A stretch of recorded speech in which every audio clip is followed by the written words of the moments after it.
का नाम देवहूति, वो बहुत सुंदर है।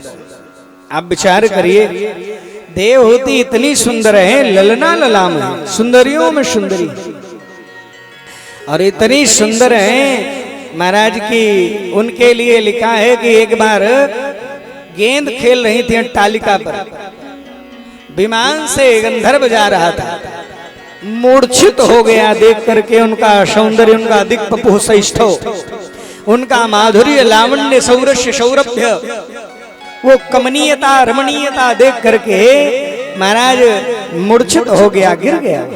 इतनी दिव्यांगना है, इतनी सुंदर है। विवाह कहाँ होगा? विवाह होना है तो ब्रह्मा जी की छाया से जन्म हुआ है, जिसका नाम है करदम, जिन्होंने इंद्रियों का, अपने इंद्रियों की कामनाओं का दमन कर दिया। इंद्रियों का दमन नहीं किया है, आग नहीं फोड़े, लेकिन इंद्रियों की जो कामनाएं हैं, विविध कामनाएं, उनको नियंत्रित कर दिया है। कान की कामना है, कान को नहीं दमन किया। करदम, करदम माने जिन्होंने इंद्रियों की कामनाओं पर नियंत्रित कर लिया है, का दमन कर दिया है। और निवेदन करूं, वहां विवाह होना है। विवाह कैसे होगा महाराज? ऐसे नहीं कि सम्राट है मनु महाराज ले गए विवाह कर लीजिए, ऐसा नहीं। करदम जी ने भी तप किया, तप किया, 10,000 वर्षों तक तप किया, और तप के बाद भगवान के दर्शन हुए। भगवान से, भगवान ने कहा चाहते हो कुछ? कहा प्रभु आपके सिवा कुछ नहीं चाहते। व्रतानी चेरे, एक चीज, हरितोषणानी, केवल आप प्रसन्न हो जाओ, यही चाहते हैं। हरितज किमपि प्रयोजन नहीं, आप चाहते हो बस आपको। तो कहा ठीक है, हम आएंगे आपके यहाँ। एक काम करो, विवाह कर लेना, मैं पुत्र रूप में आऊंगा। भगवान ने आशीर्वाद दे दिया, और आशीर्वाद दे दिया तो इनके मन में अब तो विवाह की इच्छा जागृत हो गई। अब विवाह के लिए बता भी दिया था भगवान ने, आज से तीसरे दिन बरदेखा आएंगे, नहीं? हाँ, तो बरदेखा का मामला भी ऐसे होता है कुछ। निवेदन करूं महाराज, तीसरे दिन का मामला है, वो आना है, तो स्थिति बनी, भगवान का भोजन कर रहे थे, मन नहीं लग रहा था। धीरे से करदम जी के यहाँ पहुंचे मनु महाराज, भजन में लगे थे। थोड़ी देर खड़े हो गए, क्यों? क्योंकि कहा कि यदि माला जप रहे हैं, ध्यान में हैं, साधना में हैं, उस समय भंग नहीं करना चाहिए। हमारे यहाँ सेवा अपराध भी लगता है, जानते हैं नहीं? 32 प्रकार के सेवा अपराधों की चर्चा है भाई, 32 प्रकार के। भगवान की पूजा में भी 32 प्रकार के दोष लग जाते हैं सेवा करने में। यदि हम भगवान की सेवा में पहुंचे, भगवान की पूजा में पहुंचे, और सवारी में चढ़ करके मंदिर तक पहुंच गए, तो पहला अपराध बन गया। इसलिए मंदिर के गेट तक कभी भी सवारी में बैठ करके नहीं जाना चाहिए। पादुका पहन करके यदि मंदिर के पास तक, मंदिर तक चले गए, तो एक सेवा अपराध लगेगा, नहीं जाना चाहिए। मंदिर में जाकर के सिर पे टोपी लगा करके नहीं जाना चाहिए, सिर पे पगड़ी या टोपी बांध करके नहीं जाना चाहिए, दोष लगेगा।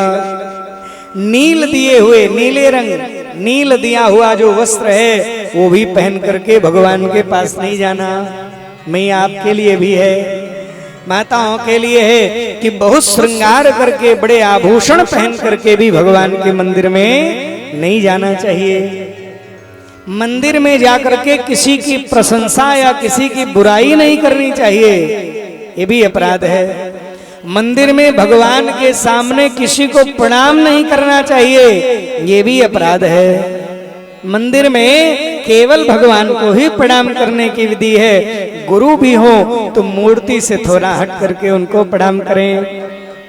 भगवान के सामने जोर से नहीं बोलना चाहिए, भगवान के सामने किसी को अभद्र नहीं बोलना चाहिए, भी अपराध है। ये भोजन बिना भोग लगाए कुछ खा लिया भगवान को, ये भी अपराध है, नियम है। अब तो लोग पहले चेक कर लेते हैं। एक मैया तो कहीं गुरुजी सबरी मैया थी, वो तो झूठा भोग लगा दी थी। हमने कहा आपकी योग्यता क्या सबरी से ज्यादा ठीक है? अब बताओ, शास्त्र में वर्णन है कि जो भगवान के लिए पदार्थ बनाया गया हो उसमें से किंचित मात्र भी यदि किसी ने ग्रहण कर लिया, उसमें से निकाल लिया, तो फिर वो छिष्ट हो जाएगा, वो भगवान के भोग लायक नहीं है, उसका भोग नहीं लगाना चाहिए भगवान को, ठाकुर जी को। हो सके तो जितना पाक बना हो, जितना भोजन बना हो, जैसे जगन्नाथ जी में लगता है जितना भोग बनता है सब जाकर के भोग लगता है, तब वो बनता है। ये नहीं थोड़ा गया भोग लग गया, नहीं नहीं, सारी रसोई जितना बने सब जाए, भोग लगे, तुलसी पधराई जाए, ठाकुर जी को भोग लगाया जाए, वो बांटने की विधि जगन्नाथ जी में आज भी है, और जगह तो थोड़ा सा करते हैं, लेकिन है बहुत सारे विषय हैं। निवेदन करो, ध्यान से सुनिए। अब महाराज वहां ये देवहूति को लेकर के करदम जी के यहाँ पहुंच गए, और पहुंचे तो देखा भजन कर रहे हैं, शांत खड़े हो गए, आंख खुली, देखा सामने मनु महाराज विराजित हैं, उनकी बिटिया विराजित है, 2 बच्चे और विराजित हैं। तो मनु महाराज ने बताया, महाराज ये हमारी बिटिया है प्रिय। ये नहीं कहा मैं राजा मनु, सम्राट मनु, मेरी बिटिया ध्यान रखना, हम दे रहे हैं बाबा तुम्हें, ना ना, क्या कहा? प्रिय व्रतोत्तान पादो, ये प्रियव्रत और उत्तान पाद की बहन है। प्रियव्रतो उत्तान पादो स्वसेयम दुहिता मम, आप इसको सेविका स्वीकार कर लीजिए। क्या कहा? अब तो सामान्य रीति से भी अगर कह दिया आपने तो माताएं कह ही देती हम तुम्हार नौकरानी है ही नहीं, मऊ वाली नहीं कहती होगी, लेकिन कहीं कहीं हो सकता है। लेकिन निवेदन करो, ध्यान से समझिए।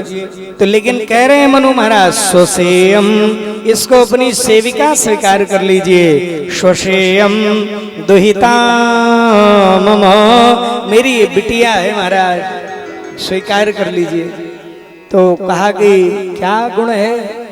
कहा महाराज अन्वेक्षन्ति पतिम युक्ता, ये पति युक्त होना चाहती है। वयशील गुणा दिवे, इसमें इसका उम्र भी हो गया, वय हो गया है, शील आचरण भी अच्छे हो गए हैं, और सारे गुण का आधान हो चुका है। आप इसको पत्नी बना लीजिए। विवाह कर दिया, शर्त रखी। अब बताओ कोई रखेगा शर्त इस कंडीशन में कि बाबा के पास छतरी नहीं है, बाबा के यहाँ ऊपर से कोई छत नहीं है, पेड़े के नीचे हैं, और कह रहे हैं विवाह करोगे तो एक शर्त है हमारी। करेगा कोई शर्त? लेकिन शर्त क्या है? कहा केवल एक बेटा होगा। जान रहे ना, विवाह का उद्देश्य उनका कामनाओं की पूर्ति नहीं है, विवाह का उद्देश्य दहेज लेना नहीं है, विवाह का उद्देश्य हमारा सम्राट के घर आना जाना होगा नहीं है, विवाह का उद्देश्य भगवत प्राप्ति है। हमारे यहाँ जितने भी विवाह होते हैं उसमें विष्णु प्रतिमा कहा गया कि लक्ष्मी रूपी कन्या का विष्णु रूपी वर से ब्याह किया जाता है। हमारे यहाँ कन्यादान की ये विधि है, प्रजायै गृह मेधिनाम। केवल हमारी ऋषि परंपरा चलती रहे, हमारे पितृण से मुक्ति के लिए विवाह होता है, साधना अच्छे से हो इसलिए विवाह होता है, विवाह का भोग विषय नहीं है। लिखा है कि पुत्रोत्पादन के सिवाय पितृण से मुक्ति के अलावा अपनी भी पत्नी को किसी अन्य दुर्भावना से स्पर्श करना दोष। धर्मशास्त्र में लिखा है, आपस्तंभ ने लिखा है। निवेदन करो, ध्यान से समझिएगा। आपसे कह रहा है कि महाराज इन्होंने बताया एक बेटा होगा, ठीक है, विवाह हो गया। मनु महाराज ने विवाह कर दिया और मैया विवाह किया। और जब विवाह हुआ तो मनु महाराज ने अपनी बिटिया को बड़े सुंदर बातें बताई। बिटिया ध्यान रखना, हमारी इस पगड़ी का ध्यान रखना, यहाँ कुछ है तो नहीं लेकिन हमारे सम्मान का जरूर ध्यान रखना। और बेटियां रखती भी, बेटे तो एक गेहूं के खेत जैसे हैं, जहां बोया वहीं पक्के आ गए। लेकिन बेटियां धान के प्लांट जैसी हैं, धान यहाँ एक जगह उगेगा दूसरी जगह लगेगा। महाराज परिवार का वर्धन करती हैं। महाराज जनक जी ने कह दिया, पुत्री पवित्र किए कुल दोनों कुल पवित्र करती है बेटियां। महाराज मनु ने समझाया, बेटी एक संत गाते हैं, ससुर में रहिया तू चांद बन के बेटी, ससुर में रहिया तू चांद बन के बेटी, ससुर में रहिया तू चांद बन के। सबकी पुत्री के बिचवा परान बन के, सबकी पुत्री के बिचवा परान बन के बेटी, ससुर में रहिया तो चांद बन के बेटी, ससुर में रहिया तो चांद बन के।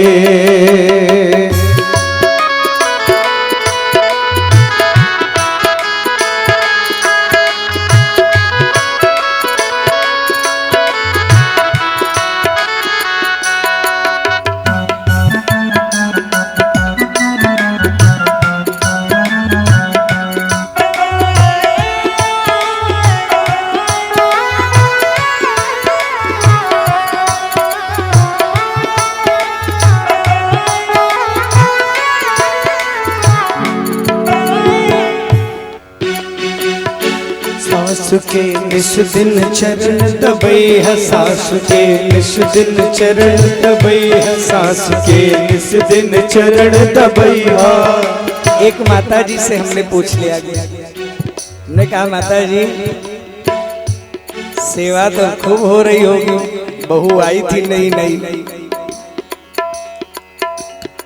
गुरु जी अब आप घर घर की जान रहे हैं, जैसे सबके यहाँ होत बा वैसे हमरे यहाँ होत गया का। लेकिन एक निवेदन करो, जब आप अपनी बिटिया को ऐसा समझाएंगी तो आपके यहाँ बहू ऐसे ही आएगी। अपनी बिटिया को अच्छे संस्कार देंगी तो आपके यहाँ बहू ऐसे ही आएगी। सास के निस दिन चरण दबई है, सास के निस दिन चरण दबई है, सास के निस दिन चरण दबई है। बिटिया सबसे पाछे खैहा, बिटिया सबसे पाछे खैहा, बिटिया सबसे पाछे खैहा, बिटिया सबसे पाछे खैहा। ससुर के बाजे जब खड़ौआ पानी दिया धोए पौआ, ससुर के बाजे जब खड़ौआ पानी दिया धोए पौआ। रहिया भगवान पूस महीनवा के बिहार बन के बेटी, पूस महीनवा के बिहार बन के बेटी, ससुर में रहिया तू चांद बन के।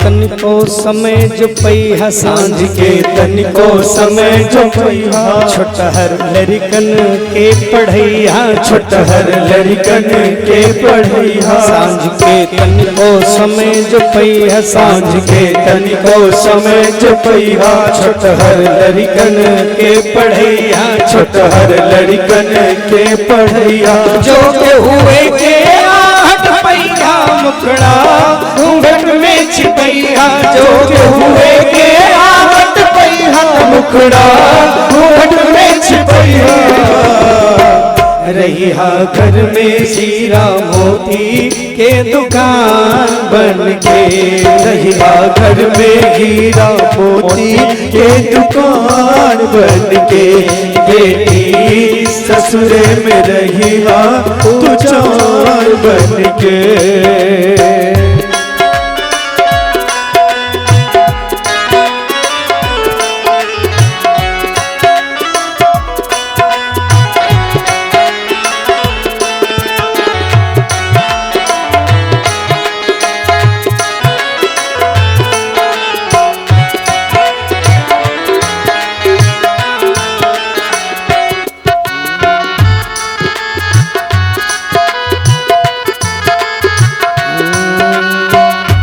इज्जत पगड़ी के जो गैया इज्जत पगड़ी के जो गैया इज्जत पगड़ी के जो गैया इज्जत पगड़ी के जो गैया घर से बाहरा कब हो न जइहा घर से बाहरा कब हो न जइहा इज्जत पगड़ी के जो गैया इज्जत पगड़ी के जो गैया घर से बाहरा कब हो न जइहा घर से बाहरा कब हो न जइहा तोहरे कारण घर बटाई तुझनिहा जियत ना कमाई तोहरे कारण घर बटाई तो जनिहा जियत ना कमाई ऐसन जन करिहा की वरहन आवे बान बन के ऐसन जन करिहा की वरहन आवे बान बन के बेटी ससुर में रहिया